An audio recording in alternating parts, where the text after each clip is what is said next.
Halo teman-teman semuanya, di sini saya akan membahas materi mengenai efek fotolistrik. Nah, teman-teman kita tahu bahwa efek fotolistrik ini ditemukan oleh Philip Lenard. Sebelumnya, di materi sebelumnya sudah kita pelajari, yang sudah kita lewati, kita sudah membahas mengenai sinar katoda. Nah, sinar katoda juga ditemukan oleh Philip Lenard. Nah, di sini dalam salah satu penelitiannya, Lenard menemukan perilaku aneh yang dilakukan oleh cahaya dan elektron. Artinya, dalam suatu penelitian Lenard kali ini, dia menemukan keganjalan atau keanehan dari cahaya dan elektron. Nah, suatu ketika berkas cahaya dipancarkan di atas logam tertentu, dan ternyata cahaya tersebut dapat melontarkan elektron dari dalam logam tersebut. Lenard terkejut dan bingung dengan fenomena aneh ini. Fenomena ini kemudian lebih umum dikenal dengan nama efek fotolistrik. Selain itu, Lenard juga berhasil menemukan bahwa elektron yang dilontarkan akan memiliki energi kinetik yang besarnya tak bergantung pada intensitas cahaya yang dipancarkan di atas logam. Dan dia juga membuktikan adanya frekuensi ambang. Frekuensi ambang ini adalah frekuensi minimal yang dimiliki oleh cahaya agar dapat melontarkan elektron dalam logam tersebut.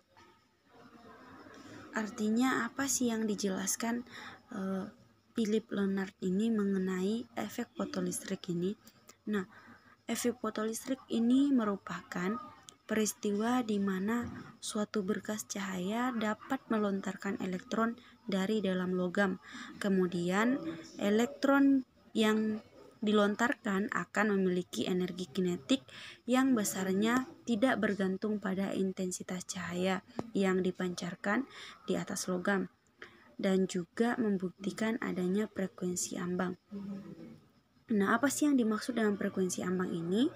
Frekuensi ambang itu frekuensi minimal yang dimiliki oleh cahaya agar dapat melontarkan elektron.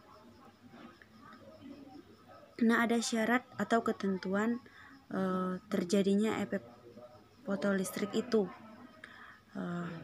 Kita bisa melihat di mana F cahaya lebih besar dibanding dengan F ambang, maka terjadi efek fotolistrik.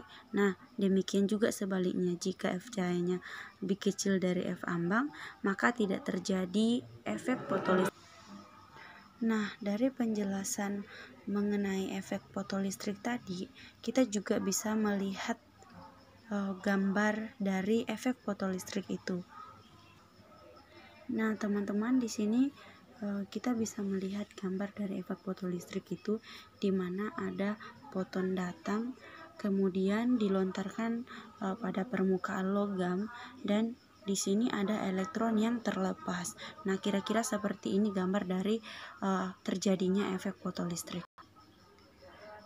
Adapun sejarah dari penemuan efek fotolistrik Einstein ini, yang pada mulanya penemuan yang luar biasa itu terjadi pada saat Einstein baru saja menjadi seorang ayah, dan ketika itu ia sedang berbincang-bincang atau sedang ngobrol dengan istrinya ketika sedang menjemur pakaian. Nah, di situ dia ternyata diam-diam mengembangkan sebuah metode fluktuasi yang digunakan untuk menghitung perubahan entropi termampatkan. Di sini juga dijelaskan dari frekuensi ambang yang sudah saya jelaskan di awal tadi, di mana jika energi foton cahaya lebih besar daripada fungsi kerja logam, maka akan terjadi efek fotolistrik. Nah, di sini itu dia memakai persamaan A kali F. AF lebih besar daripada AF0, maka terjadi efek fotolistrik. Karena H adalah nilai konstan, maka pernyataan tersebut akan ekuivalen dengan jika frekuensi foton cahaya lebih besar daripada frekuensi kerja logam, maka akan terjadi efek fotolistrik. F lebih besar dari F0, maka terjadi efek fotolistrik. Dan sebaliknya, jika frekuensi foton cahaya lebih kecil daripada frekuensi kerja logam, maka tidak akan terjadi efek fotolistrik. Seperti yang sudah saya jelaskan tadi sebelumnya, di mana F lebih kecil dari F0, maka tidak akan terjadi efek fotolistrik. Nah, sekian penjelasan dari materi mengenai efek fotolistrik ini.